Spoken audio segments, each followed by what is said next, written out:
Dans cette vidéo, nous allons chercher à nous placer en orbite circulaire autour de la Lune. Pour cela, donc, on reprend l'orbite que nous avions trouvée précédemment avec notre boost ici.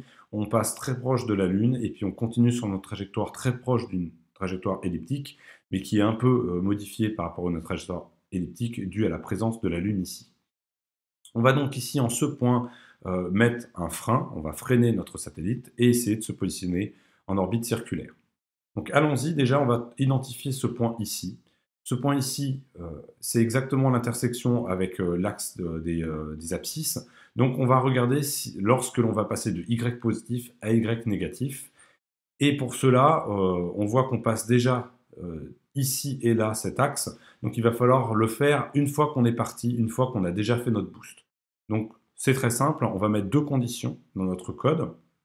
On va dire si notre coordonnée x devient négatif, et si notre temps t était supérieur à notre période qu'on avait calculée pour l'orbite circulaire de la Terre, et bah, on va modifier la vitesse Vx et Vy de façon instantanée pour prendre en compte notre frein. En ce qui concerne, donc pour faire cela, il faut faire attention parce que cette condition-là, elle va être vérifiée pour tous les points qui correspondent ici, puisqu'on va être dans cette situation. Or, moi, je veux le faire qu'une seule fois, de façon instantanée ici. Donc, ce que je vais faire, c'est que je vais rajouter une petite bricole d'informatique pour le faire qu'une seule fois. Donc ici, je vais créer une variable frein, une variable booléenne qui va valoir vrai ou faux, et que je vais mettre à vrai initialement. Et je vais tester si cette variable ici est vraie. Donc, je vais faire frein égale true. Si je rentre une seule fois dans cette boucle, je vais modifier cette variable et je vais la mettre à false. Comme ça, je ne le ferai qu'une seule fois. Ça, ce sera valable qu'une seule fois. À partir du moment où je serai rentré une fois, et ce sera fini. Donc là, voilà, j'ai la condition pour laquelle je vais freiner exactement au bon endroit ici. Donc on va faire un petit test.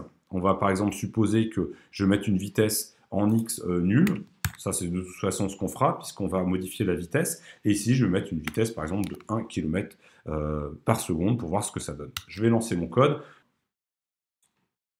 Ah oui, non, j'ai mis une vitesse vers le haut, donc on a rebondi comme ça, avec une vitesse qui est suffisamment forte. Donc là, on voit que j'ai bien pris la position de ce point-là. Par contre, j'ai fait n'importe quoi sur la vitesse. Donc là, on va faire attention, il me faut effectivement une vitesse négative. Et finalement, 1 km par seconde, c'est relativement beaucoup, puisqu'on arrive quand même à s'échapper quand on est proche de la Lune.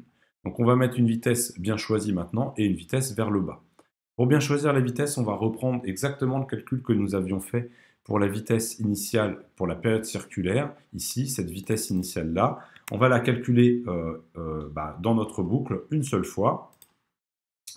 Et on va la mettre, cette vitesse, on va la mettre en Y vers le bas, donc avec un moins.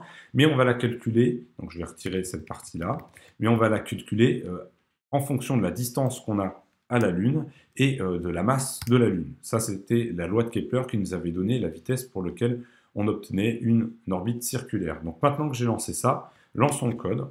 Et normalement, on devrait s'approcher d'une orbite circulaire autour de la Lune et on va voir si on y arrive ou pas.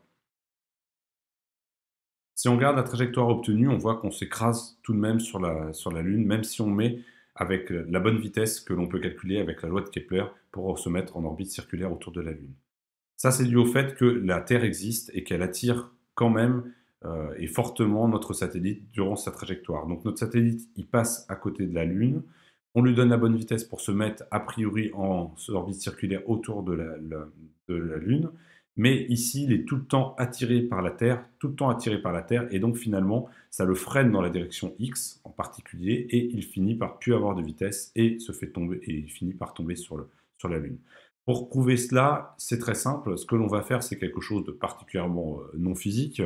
On va négliger l'attraction de la Terre à partir du moment où on fait notre frein. Pour cela, c'est très simple. On va mettre la masse de la Terre à 0 une fois qu'on a freiné. Et on va donc plus avoir d'attraction de la Terre. Si on fait ça, on devrait normalement se positionner en orbite circulaire autour de la Lune.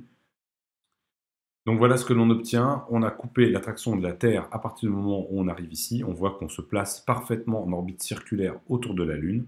C'est donc bien la présence de la Terre qui empêche la mise en orbite autour de la Lune. Voilà.